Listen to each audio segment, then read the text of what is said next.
नमस्कार. तर विचारांच्या पेटीमधून अजून एक विचार. माती.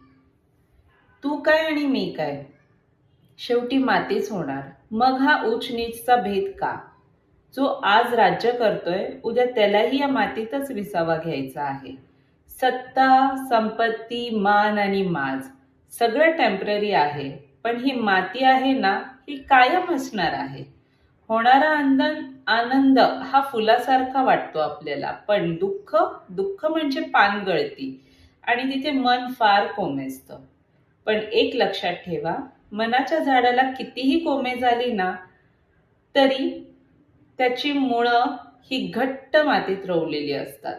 माणूस आशेवर जगतो, जसं झाड मातीत जगतं.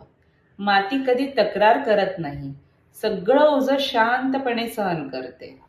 अगदी पायाखाली तुडवलं गेलं तरी ती उगवण देणं थांबवत नाही. आपण मातीकडून शिकावं ते नम्रता, संयम आणि सहनशीलता. मग बघा लाईफ किती स्मूथ वाटते. कारण जो माणूस मातीशी जोडलेला असतो ना, तो कितीही वेळा खाली पडला तरी तो नव्या उमेदीने नेहमी उभा राहतो आणि बहरतो. Thank you. बाय.